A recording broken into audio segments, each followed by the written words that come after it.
Tahimik ang opisina ng gabing yon. Isa-isa nang patay ang ilaw maliban sa cubicle ko na nilalamon ng malamig na liwanag ng monitor.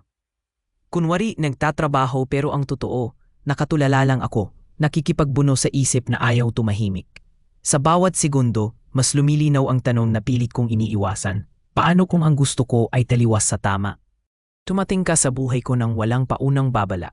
Simpleng katrabaho lang sa simula. Kasabay sa meetings, kausap sa deadlines, kakampi sa stress. Walang espesyal, walang kakaiba. Pero minsan pala, ang mga ordinaryong sandali, ang unti-unting nagiging dahilan ng pagkagulo ng damdamin. Isang tawa dito, isang sulyap doon. Hanggang sa hindi ko na namalayang, may hinahanap na ako sa presensya mo.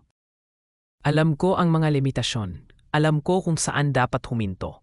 May mga bagay na malinaw sa papel, pero nagiging malabo kapag damdamin na ang kalaban.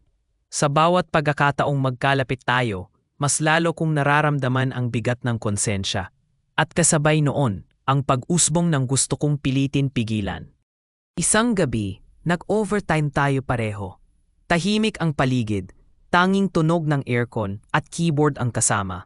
Nagkwentuhan tayo, hindi tungkol sa trabaho, kundi sa pagod, sa pangarap, sa mga bagay na bihira nating aminin kahit sa sarili. Doon ko napagtanto na mas delikado pala ang mga usapang walang halong pisikal. Dahil diretso itong tumatama sa puso. Alam mo, bigla mong sabi, minsan ang hirap piliin ang tama kapag pagod ka na. Parang huminto ang mundo ko. Gusto kitang tingnan, gusto kitang sagutin pero natakot ako sa kung anong maaaring mabitawan kapag nagsalita ako. Kaya ngumiti lang ako. Isang ngiting puno ng hindi nasabing katotohanan.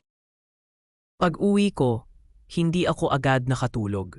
Nakahiga ako sa dilim, pinakikinggan ang sariling tibok ng dibdib. Doon malinaw kong nakita ang dalawang landas, ang tama na tahimik pero ligtas, at ang gusto na magulo pero totoo sa nararamdaman ko. Pareho silang may kapalit, pareho silang may sakit. Kinabukasan, bumalik tayo sa dati. Professional, maayos, parang walang nangyari. Pero sa bawat good morning at ingat ka, may nakatagong kwentong hindi na kailanman isusulat. Pinili namin ang tama kahit may bahagi ng sarili naming naiwan sa pagitan. Hanggang ngayon, dala-dala ko pa rin ang alaala mo, hindi bilang pagsisisi, kundi bilang paalala.